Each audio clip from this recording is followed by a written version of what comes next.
Hi Mark, my name is Darieth Chisolm. My student number is S0641037. I'm a sophomore major in English. Today the topic is How Revenge Porn Turns Lives Upside Down by Darieth Chisolm. I had about 5 minutes before I was set to deliver a talk to a bunch of business owners about visibility and being on camera. After all, I was the so-called expert there, the former 20-year television news anchor and life and business coach. I happened to take a look down at my cell phone just to catch the time, and I noticed that I had missed a call from my ex-husband. I can still hear his voice. "Darieth, what is going on? I just got a call from some strange man who told me to go to this website, and now I'm looking at all of these photos of you naked. Your private parts are all over this website. Who's seen this?" I couldn't think. I couldn't breathe. I was so humiliated and so embarrassed and so ashamed. I felt like my world was coming to an end. And yet, this began for me months of pain and depression and anger and confusion and silence. My manipulative, jealous, stalker ex-boyfriend did exactly what he said he would do. He put up a website with my name on, and he posted this, and several explicit photos that he had taken of me while I was asleep, living with him in Jamaica.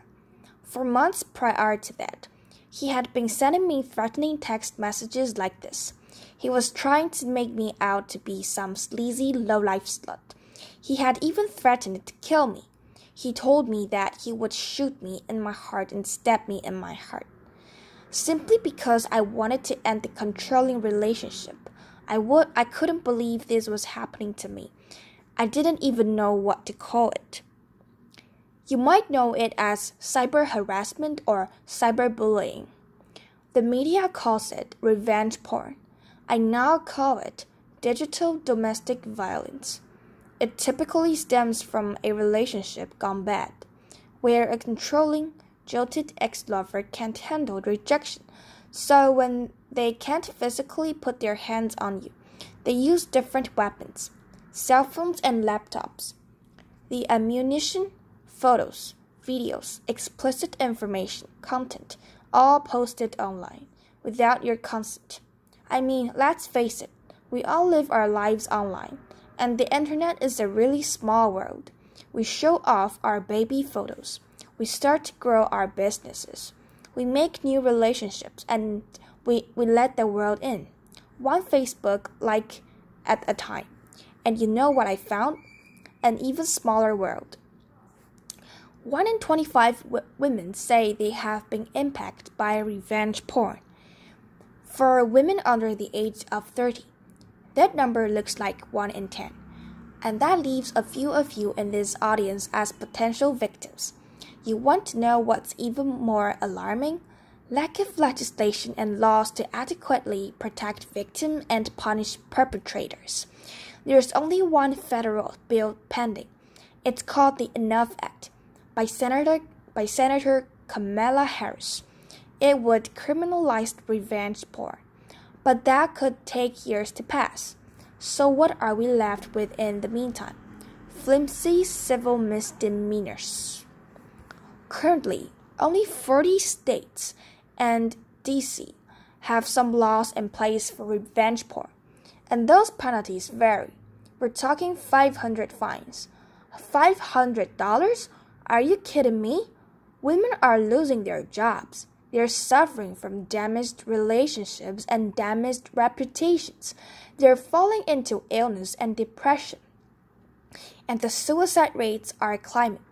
You're looking at a woman who spent 11 months in court, 13 trips to the courthouse, and thousands of dollars in legal fees, just to get 2 things: a protection from cyber stalking and cyber abuse, otherwise known as a PFA, and language from a judge that would force a third-party internet company to remove the content.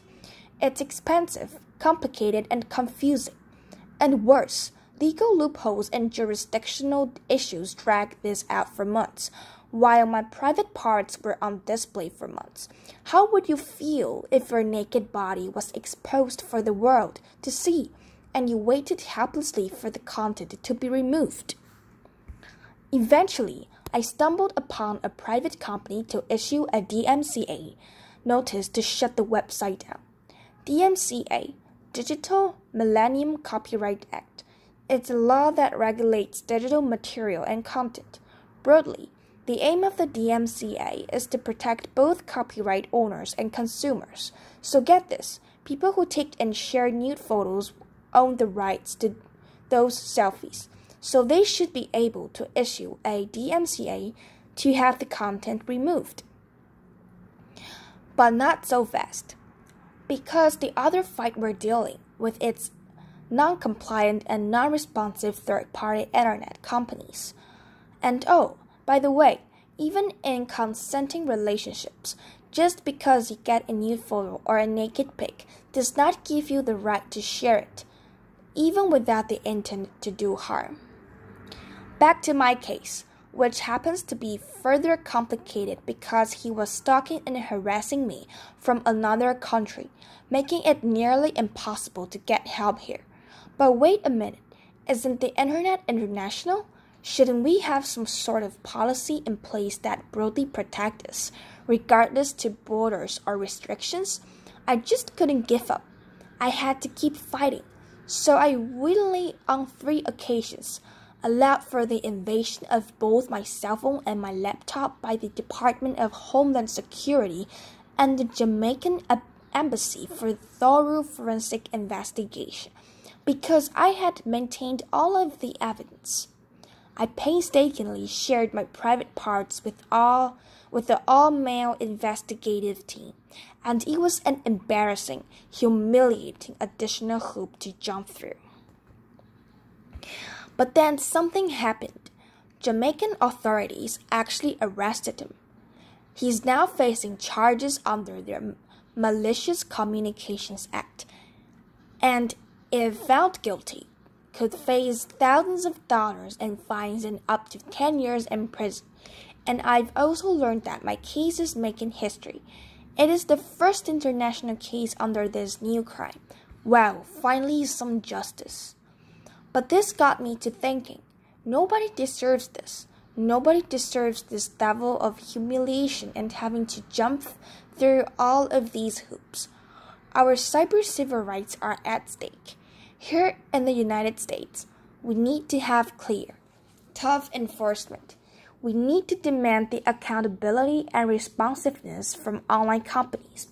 We need to promote social responsibilities for posting, sharing, and texting.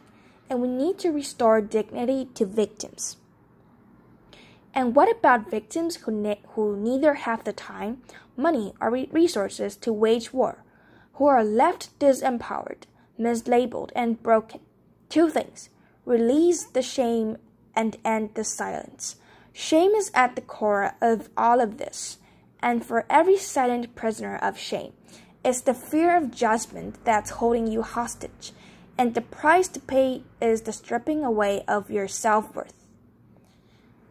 The day I ended my silence, I freed myself from shame, and I freed myself from the fear of judgment, from the one person who I thought would judge me the most, my son, who actually told me, "Mom, you are the strongest person that I know. You can get through this. And besides, Mom, he chose the wrong woman to mess with." Laughter. Applause. It was on that day that I decided to use my platform and my story and my voice. And to get started, I asked myself this one simple question. Who do I need to become now?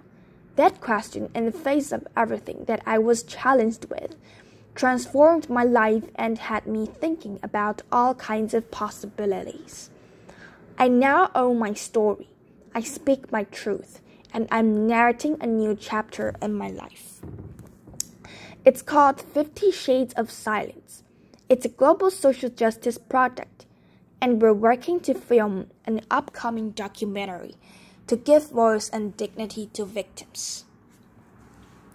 If you are a victim or you know someone who is, know this: in order to be empowered, you have to take care of yourself and you have to love yourself. You have to turn your anger into action, your pain into power, and your setback into a setup for what's next for your life. This is a process, and it's a journey of self-discovery that might include forgiveness, but it definitely requires bravery, confidence, and conviction. I call it finding your everyday courage. Thank you. Applause.